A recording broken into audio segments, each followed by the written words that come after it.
Print and Play friends. This is Rachel Bruner, and I'm going to show you how I do my card making technique from beginning to end. And pardon my limited video technique, but this is what I've got. So I'm in my shed and I've laid out the card sheets using the gutter fold method. I like to tape them down to my paper here so that when I spray they don't go flying everywhere.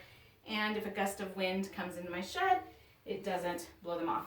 I like to wear a little face mask. I'll read it, sorry, distracted here. So this is what I use, Mod Podge mat. I'll have a link below. Shake it a little bit. Face mask on. And I spray pretty close. I just do one time and that's it. So here we go.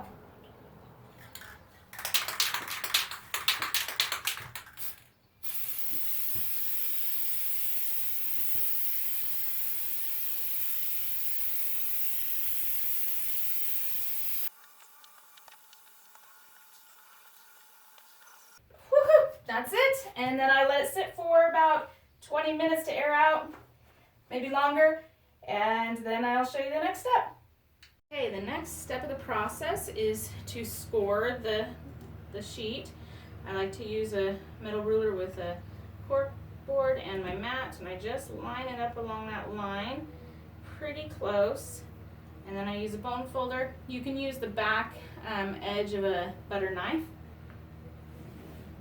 Run it and press hard 3 times to get a nice strong score, so that then when I fold the page and I start to press down very lightly, it will have that line right there. And then once I have it, I can use my fingernail or you can use the bone folder and just press down to have a nice strong crease. Like that. That's the next step. The sheets have been aired out and I've set up my work area after scoring and folding. So I like to spray the whole thing, and this is not my usual work area. It's a temporary one just to get this filmed. And I just spray. I'm using Scotch Super 77, which I really like. And then I take the laminate. This is a pouch, 5 milliliter, that's been separated into 2 sheets with the tacky side down.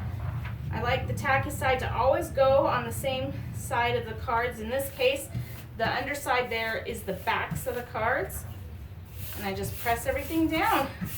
And now I have another side to do one more sheet of cards. Pop it open, set it on my workspace, and try not to get it over here, my spray glue. Get over here. I got my backs on this side. Take the laminate, tacky side down. Oh, and the static does kind of pull forward, so I sometimes stick my fingers to hold down the paper underneath from the bottom of my fingernails. Press down, down. And now the sheet has 2 done. I will cut off the laminate and laminate these pages. That's the next step. All right, the next step of the process is to take your sheet and cut off the excess laminate. You do not want to run this through your laminator. This pouch laminate has been separated, and so the tacky side has a glue substance that if you put through your laminator will heat up and damage it and cause probably problems and may even ruin it. So I use my guillotine paper cutter, but of course there's more than one way to do it. But this is my method, and I just like to trim off, and I just cut actually part of the card so that I know I got all of it. See, you can see I made sure I just trim off because I don't need to worry about a little bit of the edge. Just cut off that little bit of excess laminate, those little bits, and then do the other side. Make sure you get all of it off. And I just kind of eyeball it. My laminator has a nice little foot I can use to press down. So now these sheets don't have any excess laminate, and I can run it through my laminator that I've had sitting here to heat up. Okay, get that out of the way. And then I just run one on one side, one on the other. And the first few I did, I would run them twice, one this way and then flip them over and do the other way. But on the next test I did not run them through a second time. I didn't feel there was a need. It doesn't seem to curl up too much, and I don't know if part of that is because of the direction I have the laminate going through on these cards. I don't really know if it's the linen paper, the spray glue might be a part of it. I don't really know, but they only have a faint slight curve, and you can put something over them. I did that on one of the builds and just put some heavy books down on top as they cooled, but don't really, for my builds, I don't seem to really need to do that. So I let these run. There we go. And then I can feel it's kind of warm to the touch. You know, if you want, can kind of press it down or whatnot, but that feels good to me, and I'm gonna just let them cool for a bit and do the others before I start cutting out my cards. The next step of the process is to cut out all the cards, and I like to take all my sheets and place them in the same direction, where the fold that I use to score and fold the cards in half, that gutter fold, I line them all at the top here and have all the cards facing the same way. And then I take the sheet this way and I cut off the edge right here, right where my lines are. I'm just going to cut this off, and I actually cut off the whole line. I'll come in just a little on the inside to cut off the line. You can see a bit of the line that has been cut off there, and pretty much most of that's been cut off. And then I check the other side to make sure that there's no white space. And then I will cut the next card. I don't cut off the same card. I go into the next one and put that close to the edge and cut that off. So see, there's still this white space from the other cut. So I'm basically cutting the right edge of the card and cutting off close to that line, or trying to get it mostly that line cut off. And then I do the next one.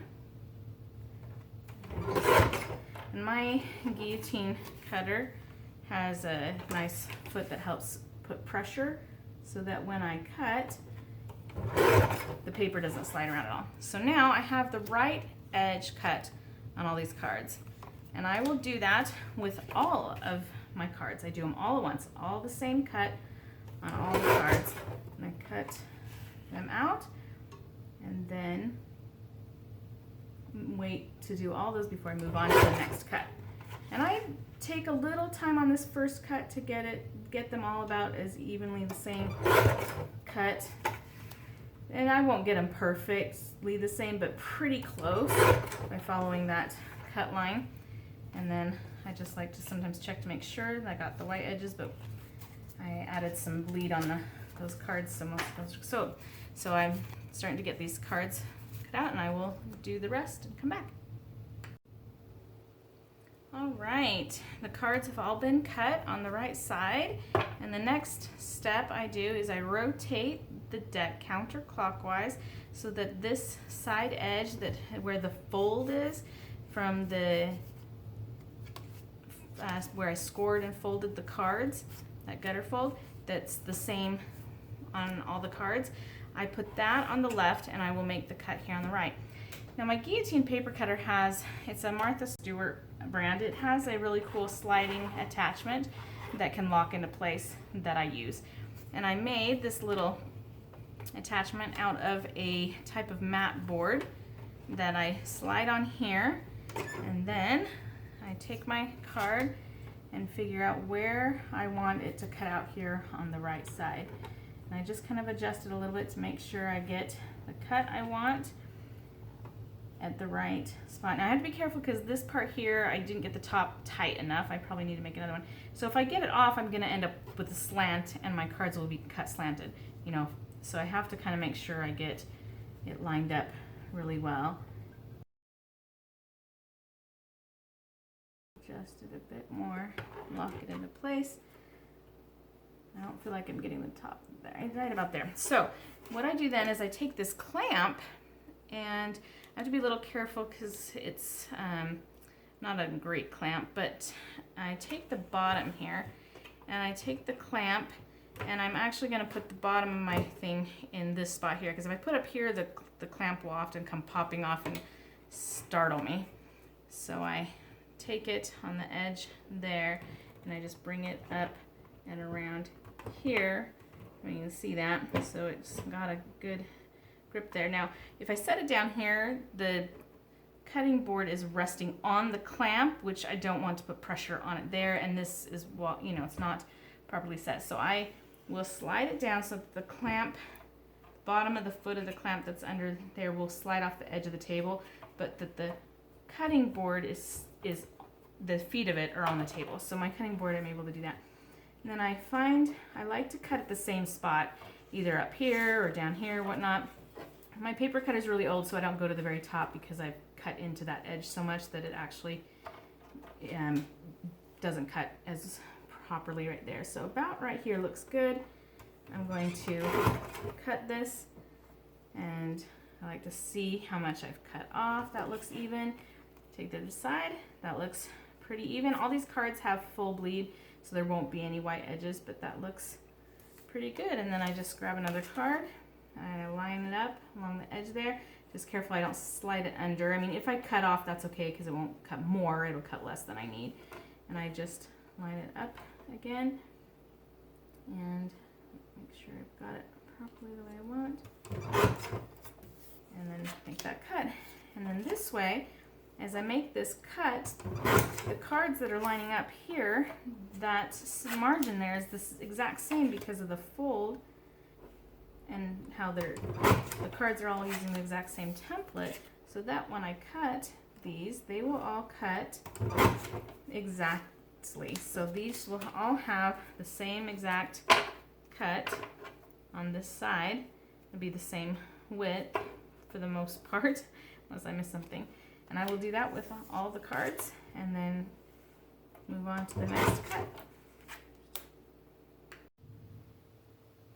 All right, now that the cards have all been cut on that second cut, I like to take the whole deck and rotate it 180 and cut that side off now as the third cut. So I unlock my thing, take off the clamp, lift my thing, slide it over till I get it to right where I want to cut off that little bit of edge.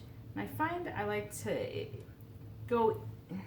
to cut off a little more of the card, so like the black in this case, the back of the card, just a little more, because it always looks like I'm cutting off more than I am because of where this lines up. So, and if I cut off just a little, you know, hair of color, a bit of the card, a bit doesn't bother me. Okay, just want to make sure I got these lined up pretty well. All right, so here we go. Start making this cut. That looks good.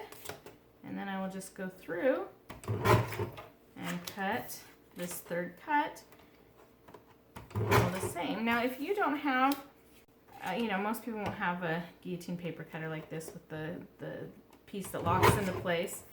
You can kind of jury rig your own. One way is to use a right angle square, like a ruler that's square, where it's got the ruler this way and then this way, perpendicular, so that you can rest one edge there and then the other edge uses your, where you line up your card edge to cut.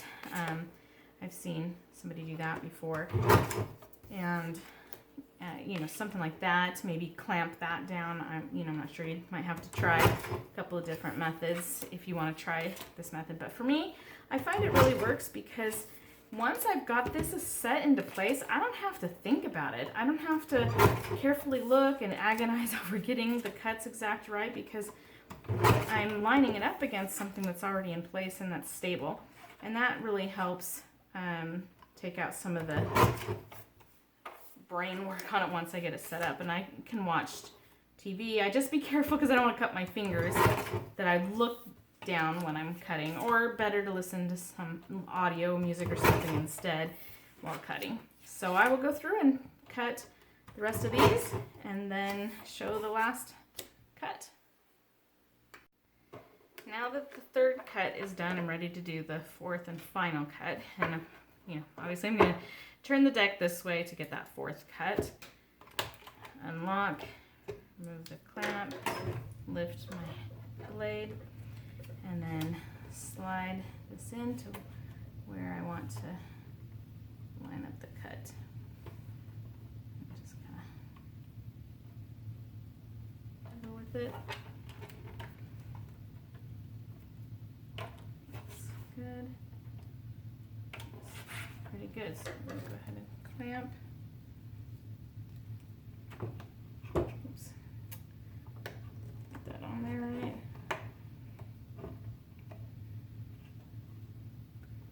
All right. I think this is ready. Take a look. See that card looks good. Next one. So they may not be perfect, but for home printed and cut P&P cards, this method works really well for me, and I'm liking this cut. So I'm gonna go ahead and cut out the full rest of the deck on this last cut, and then I'll crop corners and then give it a riffle shuffle. Okay, now for the last step of the process is to take the cards and crop the corners. And I like to use this Crop-a-dile that has 2 settings. I never use the half setting, so I put a glob of hot glue on there to help prevent cropping that corner on accident, because I have done that. So this is the side, and I like to pop open the, the opening to dump out the cuts. And I find that this works best for cards that have any kind of thickness, and especially with the laminate. I find other corner croppers do not work sufficiently, and it is a big corner crop, the 1/4 inch. I don't know how many millimeters, if that's 5. It's definitely not 3. I like 3. 3 is the preferred size for playing cards, but for the tools that I have, this is what works best. And then I just have the garbage next to me and just dump, I missed that corner a little there, just dump out the excess. And gives a nice clean finish, which I especially like because these are pretty pointy, especially with the laminate core in the middle. That laminate that is stiffer and thicker makes these corners even sharper than usual because the card is stiffer. All right, so I'm gonna crop these and come back. All right, now it's time to test out this deck of cards. So they're not perfect, got a little scuff marks that I can cover up with some black, but overall the cards look pretty dang good. You can kind of see how when I line them up, they're pretty well cut. Corners are good. I'm gonna go ahead and give them a shuffle.